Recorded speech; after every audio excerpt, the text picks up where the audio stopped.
Tonight, here at the downtown Louisville Public Library, the Louisville Chapter National Action Network sponsored this year's 4th and 6th District candidates that filed to run for the 2024 primary election on May 21st. Your moderator, Rhonda Mathis, will give each candidate 1 minute to respond to the questions asked before warned their time has expired. This is a great turnout. I'm glad it's being televised on live stream. Some people can't make it, but you're a representative of what the community wants to hear from, how you want to represent them in a seat to be their voice. And for some, either you're going to be in or you out or come on May 21st.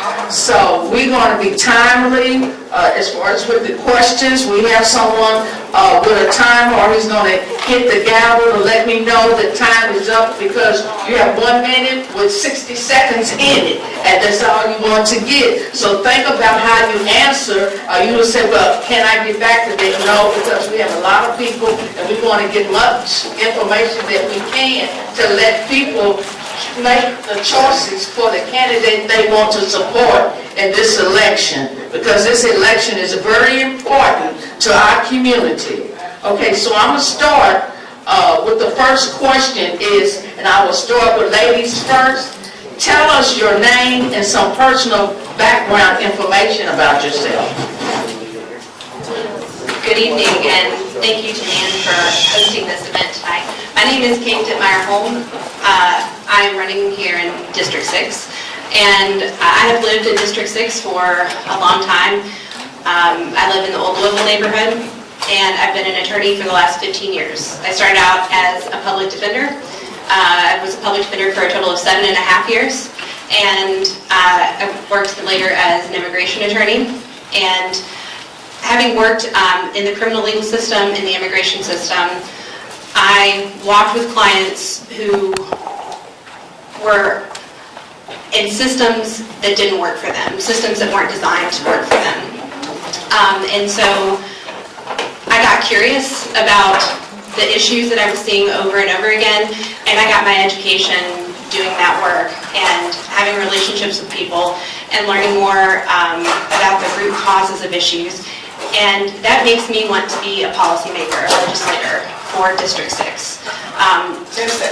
So that's why I'm running, because I want to make better systems that work for everyone. Thank you.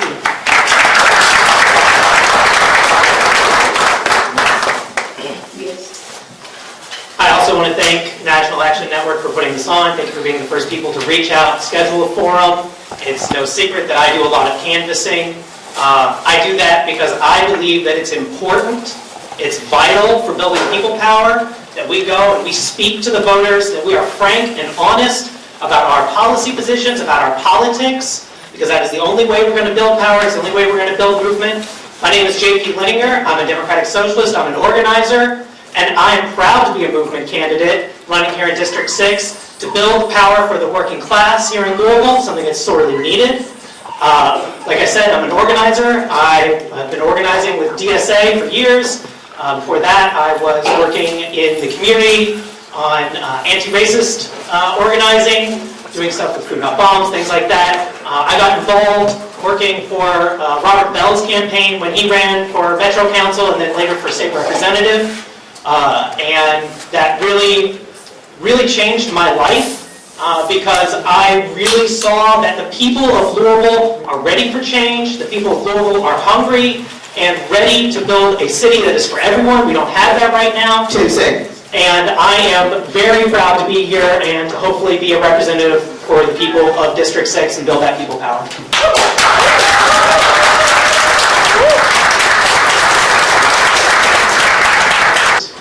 I apologize. I'm here in Councilman Baker's place as he is with his son who is sick tonight. However, and of course that happens, as I know both of you know, with your families. With that said, Councilman Baker was appointed last year in February to the open seat that was held by David James when he resigned. and then elected in November of that year by the people of the district. And now, as you know, we are up for this primary for the 4-year election. That's why we're having this election. For those who don't know, Councilman Baker is a Family Resource Center Coordinator at Coleridge Taylor Elementary over by Central High School. He's a young father of 3 children over living in Old Louisville, where his family has helped quite a few different people, and he's lived there for quite a while now. Councilman Baker has worked very, very hard alongside a number of the neighborhood groups to try and help what the folks are asking for in the district. There are quite a few projects that are ongoing, quite a few things that are happening now, and quite a few things that we've been able to accomplish, thankfully, with everybody's help. But it's about really you, and it's about listening to your needs. What exactly you're asking for, not necessarily what those of us who are out here on this stage are asking 10 seconds. for. With that said, Councilman Baker asks for your vote and your support. Thank you. Moving on to the next questions, the ladies first. Why are you running for public office, and more importantly, for Metro Council?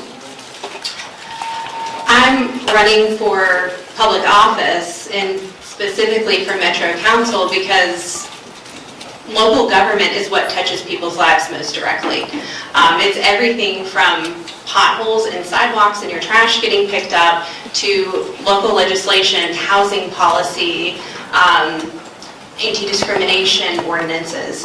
These are the things that touch people's lives most directly. I'm also running because I think this district needs a representative that personally shows up and who is here and listening to the people in the community, who has relationships. This is a diverse district. It's 9 neighborhoods. It includes Park Hill, Algonquin, Old Louisville. It goes all the way over to the east to Parristown Point. It's very diverse. There are a lot of different types of issues in the neighborhood and the neighborhoods, and a lot of them are the same. But I think it's really important to have a council person who shows up to meetings and listens to the community and is here, and that's the kind of representative that I want to be. Thank you. That the solutions start with the needs of the people and the voice of the people. I go out and canvass, I talk to people all the time. I talk to them about the budget, I talk to them about the issues that Louisville is facing. Everyone I talk to is completely capable of understanding the budget. Everyone I talk to is completely capable of understanding the problems they have in their neighborhood and understand the solutions, and that the solutions start with the needs of the people and the voice of the people. I believe in the power of the working class. I believe in participatory democracy. I want to expand democracy in our lives. That's why I'm running.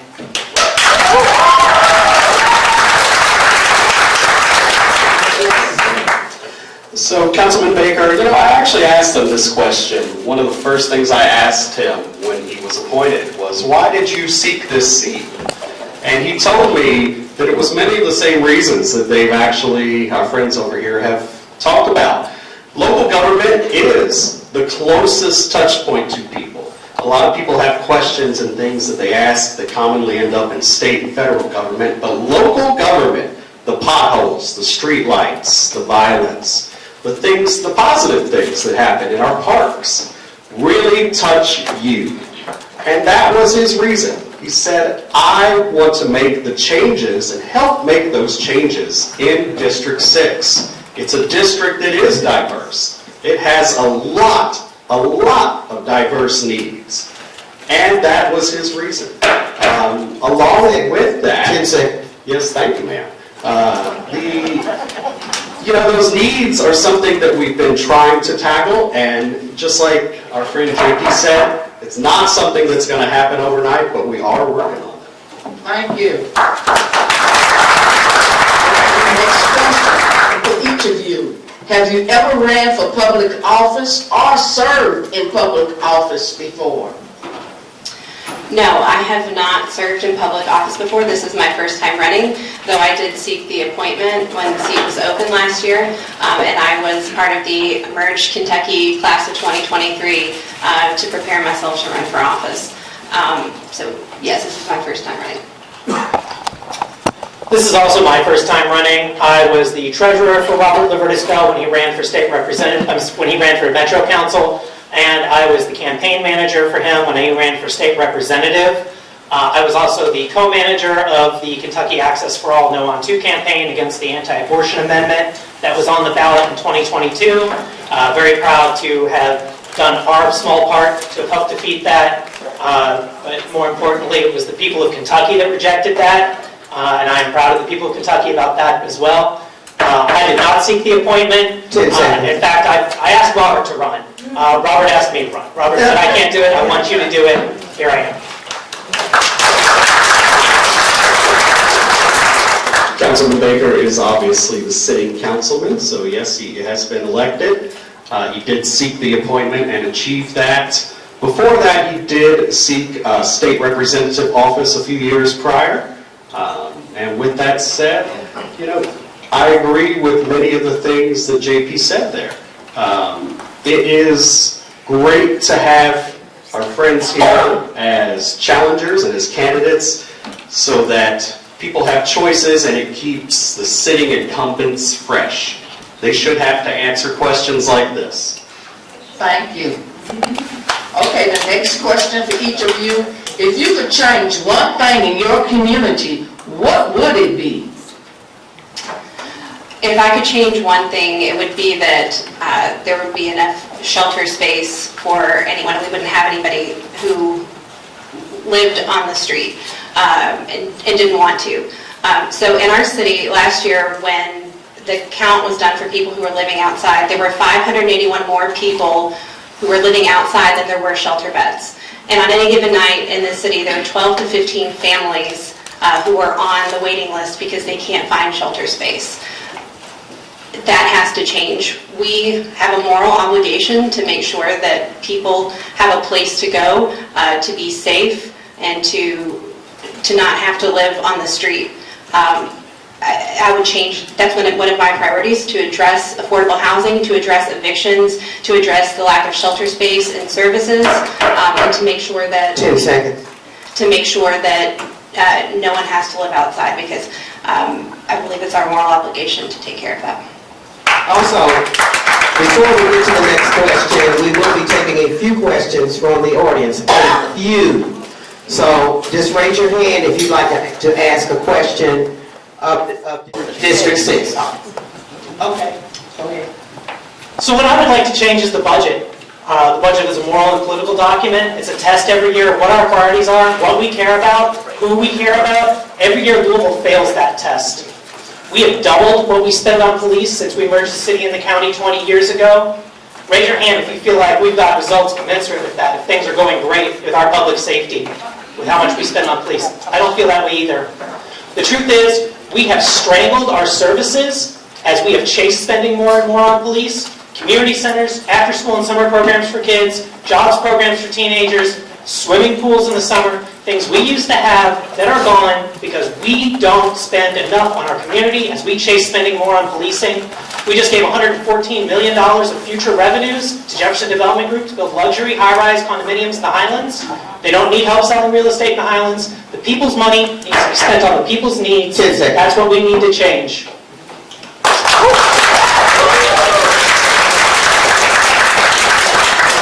Those are both excellent things that need assistance and things that our office and other offices in the council are working on. But the primary thing of any local government must be public safety. So the one thing that we have taken on that we need to change is gun violence. Gun violence in this city is an epidemic. It claims lives every single day. Someone today, tonight, will die from gun violence, unfortunately. With that said, we're trying to push forward with what the state legislature has allowed for us to do that. It's very limited, but we are working on that, and that is the one thing that we need to change in the city. Whether it's the perspective of those who have the guns, whether it is the amount of guns, or whether it's the use of the guns. Thank you. And that was a good segue into our other two candidates, because that was my next question. I'm sure you are aware, Louisville has a gun violence problem. From your perspective, why are so many youth involved in gun violence, resulting in homicide? And what do you plan to do once you're elected to office? So gun violence is an issue that I have worked on for quite some time. Before I was a candidate, I was a mom demanding action. Gun violence is an issue that's personal to my family because my husband is a gun violence survivor. That was a mass shooting situation, but the daily gun violence that we face in this city every day is far and away the type of gun violence that needs the most attention and action. So addressing gun violence is a priority for me. I think one of the reasons that, and thinking about this as a person who's worked in the criminal legal system as an attorney, I think that one of the reasons is because we have cut services. We have cut community centers, we have cut youth programs, we have cut the types of support services and we are washing guns. We have gun laws that are so lax that we are washing guns, and so it's easy access. And so I would address. Thank you. So yeah, gun violence has touched my family. My cousin was one of the people who was shot in the mass shooting at Chickasaw Park last spring. I think it's kind of, and this isn't anything about what Kate just said, because I don't think she feels this way, but it is strange that we don't really think of what happened in Chickasaw Park as a mass shooting, right? We kind of think of that as normal. That's what these people are supposed to experience. Absolutely. You know, just like I said about the budget, just like Kate said, she's right. We are not serving the youth of our city, and we are surprised that when we don't give them places to be, where they are safe, where they have positive influences in their lives, where they've got mentorship, and then we just put them out on the street, and they're raised by the streets, we're surprised at the results. We shouldn't be surprised at those results. That's what's going to happen when we do not invest in our youth. Kids can't even go to the mall anymore without being in trouble. All right? We have to change that. And that is something we've got to do, because when my cousin was shot, it was a young person that shot him. We do have to change these things.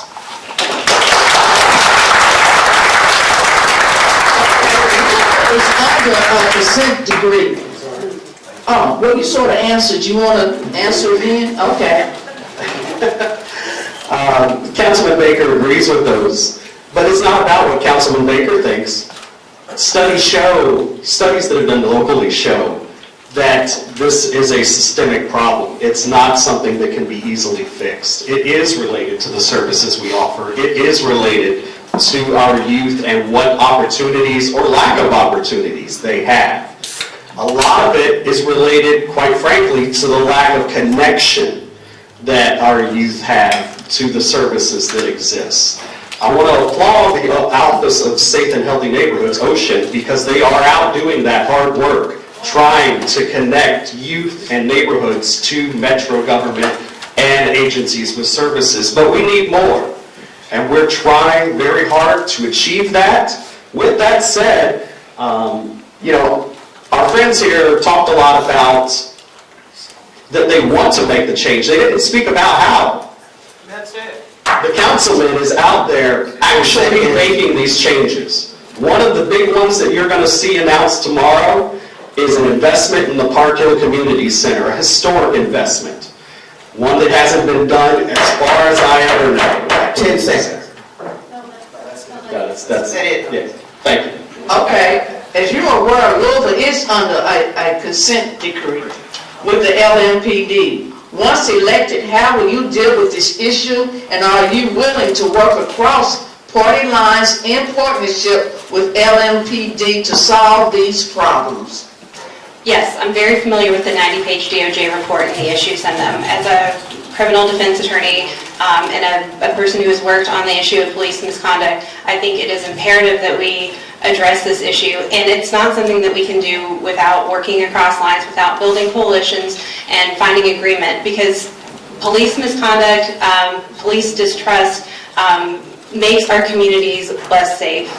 And so it's extremely important to address the issue, and the way that I would do that, we have a consent decree that's being negotiated between the Department of Justice and the mayor's office.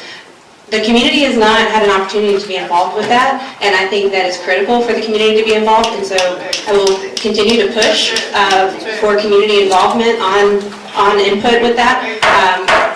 10 seconds.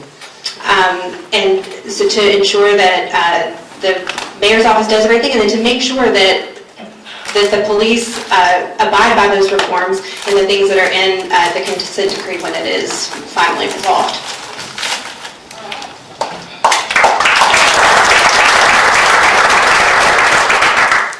I want to know what there is to negotiate.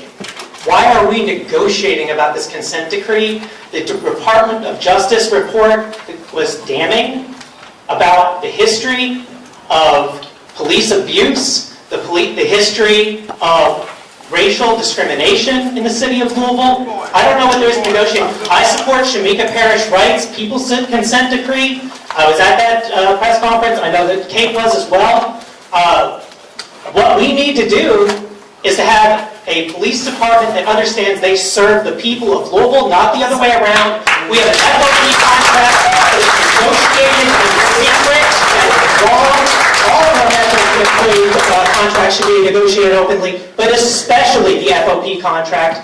That is a change that must happen, and frankly, I think that there is a little bit of a feeling that the Metro Council would rather that be the mayor's problem than theirs. We need to change that. We need to take responsibility.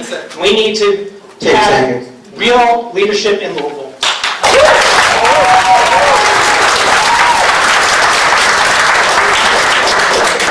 The consent decree was damning. It is evidence of the systemic problems from Metro Police that have been going on for years in this community.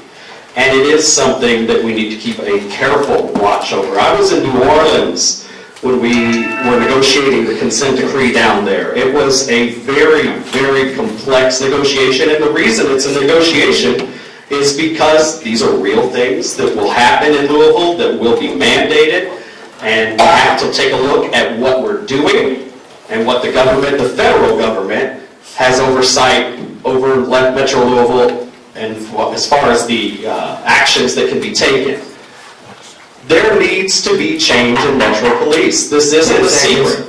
Councilman Baker supports those changes. He's been working with Chief Villarreal and the mayor on this, and hopefully we will see something soon. Thank you. In 2019, Councilman Ja'Cory Arthur led the way to filing a resolution in support at H.R. 40, the study of reparations. How are you in favor of supporting an ordinance that supports economic reparations plan for descendants of enslaved blacks or descendants of slaves of Louisville, Kentucky? Why or why not? So a lot of the current problems that we have in the city stem from the systemic racism and structural racism in this city. This was done intentionally, and we have a responsibility to make amends for that, for the ongoing injustice and the past injustices.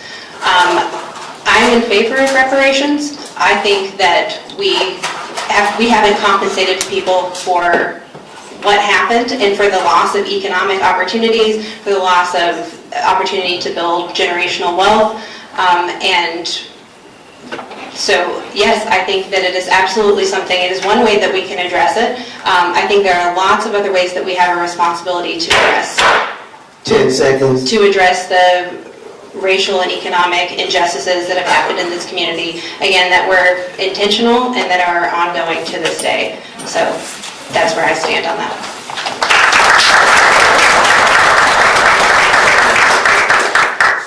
I support reparations. I supported resolutions in DSA at the national level to work towards reparations and organizing. I support reparations from the state. I support reparations from the federal government. We are not free of our original sin of our founding. We will not be until the descendants of slaves are made whole, until we reckon with the harms that we caused in our society. I'm for reparations, full stop.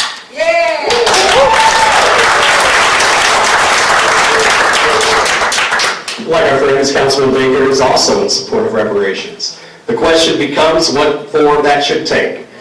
Should it be solely direct payments, or should it be additional items like solving systemic redlining that has happened with homeownership, addressing banking discrimination that has happened in this city? There's quite a few things that have stemmed from racism in Louisville.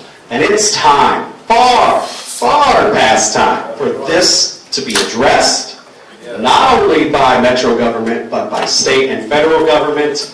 But it starts here, and it's time for this to happen. Okay, now I will be taking some questions from the audience. I am a U of L student who struggled to go to the grocery store before I got a car. What will the candidates do to address the fact that District 6 is a food desert? Yes, it is a food desert. I remember when we've had in Old Louisville, Ryan, there were 2 grocery stores that have closed since I moved into the neighborhood in 2005. There are, across the district, we don't have, in every single neighborhood, we don't have fresh food and access to fresh food, and so that's a priority to create fresh food. We have a farmer's market that's opening in Old Louisville. I would like to see more farmer's markets open as a start, right? But we need brick and mortar grocery stores, because for people who have cars or reliable transportation, it's inconvenient. For people who don't, it's a crisis. I've talked with people who can't walk to the grocery store, who are wheelchair bound, cannot get out. 10 seconds, please. So we have to look at all the options, not just working with developers and seeing about developing properties, but also looking at co-op models, any way that we can, through government-owned property and putting in stores that way. We have to look at all options on the table because it's absolutely a priority. This is part of my platform. You can find it in the lit that I take to the doors everywhere across the district. We have people here who have my literature with my platform on it. I support a municipally run grocery store in District 6. Like Kate said, we do not have a grocery store anywhere in our district. When Kroger left 2nd Street, they said that store was profitable. It just wasn't profitable enough. I don't think that the people of our district or the people in the rest of West Louisville that don't have access to fresh food should be dependent on the whims of corporate profits on whether or not they receive that fresh food. This is a program that works in Kansas. This is a program that works in Florida. It's not pie in the sky. It's not imaginary. We can have a municipally run grocery store system and serve our neighbors and give them access to food. Like Kate said, when we don't have enough public transportation, TARC had stops and routes taken away during the austerity budget. That is a huge problem with access to fresh food. We have to bring the fresh food to the neighborhoods.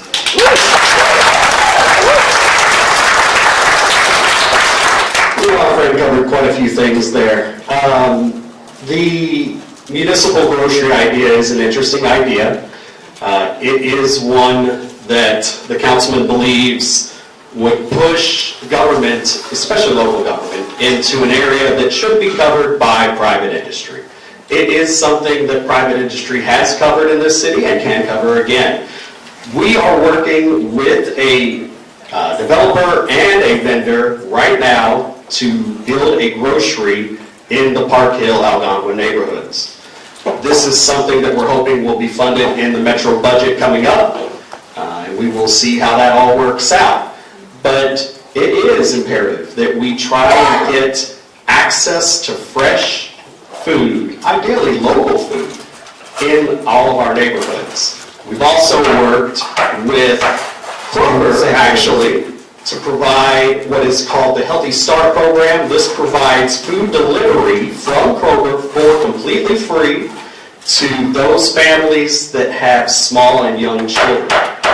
So it's about looking also at what has been done as well as what is to be done.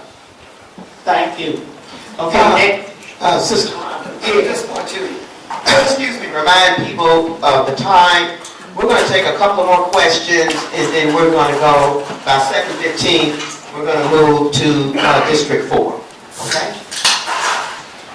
Okay, my next question from an audience member, how would you specifically address gun violence, divided three-point plan? What would be your three-point plan in addressing gun violence? This comes from Ms. Monica. I appreciate the chance to talk about this again because I ran out of time before. So the first is making sure that there's a permanent source of funding for the Office of Safe and Healthy Neighborhoods. They are doing important gun violence prevention work and everything from stop the bleed trainings, gun locks, addressing this as the public health crisis that it is, because that's what gun violence is. So it was finally funded for the first time recently using ARP money.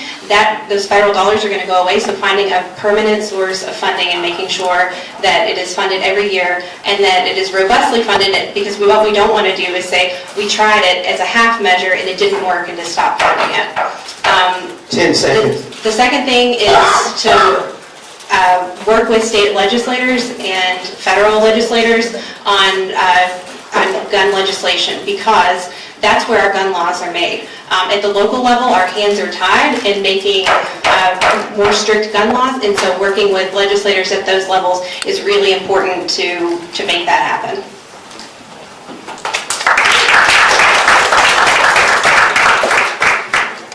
We do need tougher gun laws. I'm supportive of those. Unfortunately, it's a tough hill to climb here in the state of Kentucky, but again, we beat an anti-abortion amendment. I think that organizing doesn't rely on what's happened, it's what's possible. So yes, we do need stricter gun laws. We do need to fund the Office of Safe and Healthy Neighborhoods. Talking about Stop the Bleed training, my wife there in the back just did Stop the Bleed. She's a med student at U of L. That was this week, actually. But again, it comes back to rebuilding our communities. Our communities are extremely, extremely neglected. Rebuilding our services for youth, connecting the youth to those services. I agree with what Tony said about that. We do have a problem with connecting people with the services that are already offered.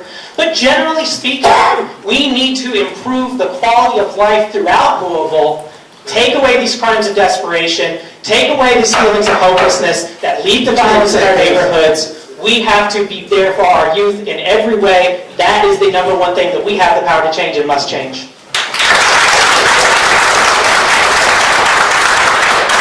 So, our friends didn't really answer the question. What are the three things that you're going to do in metro government to stop gun violence? Number one, the councilman is working to implement a gun buyback program, the first in many years in this city.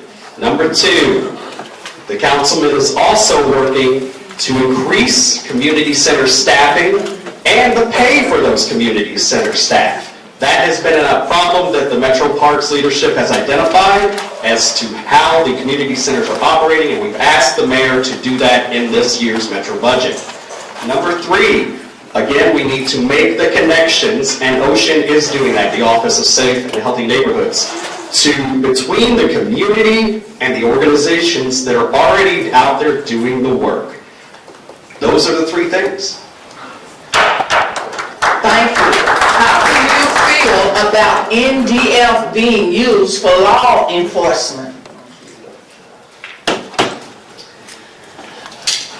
Neighborhood development funds. Yes, neighborhood development funds. I'm not in favor of using neighborhood development funds for law enforcement. I know that Councilman Baker just allocated $10,000 at the last committee meeting for police overtime. I'm not really sure why it was NDF funds are being used, and we have so many needs in our neighborhoods.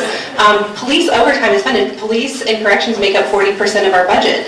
So NDF funds, which are $150,000 per council person, should be used for the important projects in the community. And we have lots of needs, as you know, in our communities. They should be used for that, not for police overtime. I feel very strongly about that.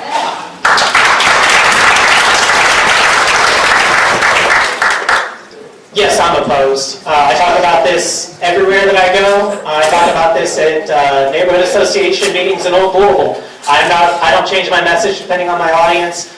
I am opposed to using the discretionary budget of the council member to increase police overtime pay, to increase police spending in the district. We spend enough on police. The problems are not that we are spending not enough on police. That's not the case.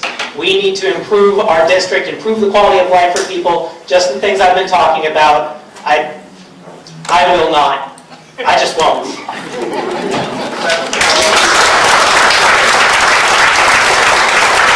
So 2 things there. One, NDF funds are not $150,000, they're actually $100,000 each year.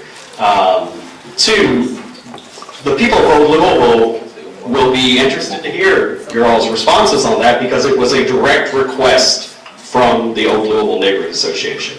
They had asked for increased police presence in their neighborhood. This was our way of achieving that.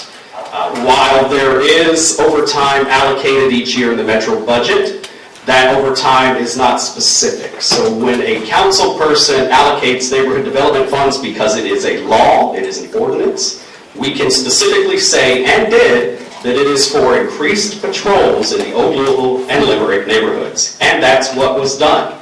The major in that area came back and said we were able to specifically use these dollars to capture folks that were doing items, specifically package theft and drugs, in the Old Louisville and Limerick neighborhoods. And that's a big issue to those residents. So we did what we asked. We're asked to do. 30 seconds. Also, it was a campaign promise from last fall. I think fulfilling your campaign promises is important. So we did. Thank you. Okay, what would you do to help the systemic jail prison reform? What, to address the... Prison reforms in the jails. It's been a lot, we've lost people, suicides, so people, and they want to build a new jail. Yes. So what is your take on that? So the jail that we have was built as an office building. It was retrofitted, and so when the jail death started, there was a lot of talk about needing a new building because the deaths were happening. But if you look at the leading up to that time in the 20 years before, there weren't any. What was happening there were that it was not being managed well. There were a lot of things happening within the jail, and when they got a new director and implemented new policies and stricter policies, those jail deaths plummeted back to what they had been before. So I think management of our jail is critically important. I would want to know more about the issues in the jail as to whether we truly need a new jail, because when we build jails, we incentivize more incarceration, and I think we want to be really careful about incentivizing incarceration and taking on that kind of debt that would incentivize that. So I think jail management is really important, and making sure that we are keeping people out of jail through other policies and services. Yeah, I agree. I don't think that building a new jail needs to be the focus of our government with the budget that we have. We need to stop trying to chase arresting our way out of the problems that we have. Again, I'm not saying that we have an issue of, we've got to get rid of the police. I'm not talking about that. There's the old joke about why rob banks, that's where the money is. That's where the money is LMPD and corrections right now. We cannot spend more. We have doubled what we spend since we merged the city and the county 20 years ago. We cannot spend more on policing and corrections. We've got to figure out other solutions. We need better management. We need much better training. We need people in the jails who are more concerned with the health and the safety of the prisoners. They don't stop being human beings just because they're locked up. A lot of people are sitting there waiting for that to happen. We need to be treating them like human beings. That's how you stop deaths in the jail.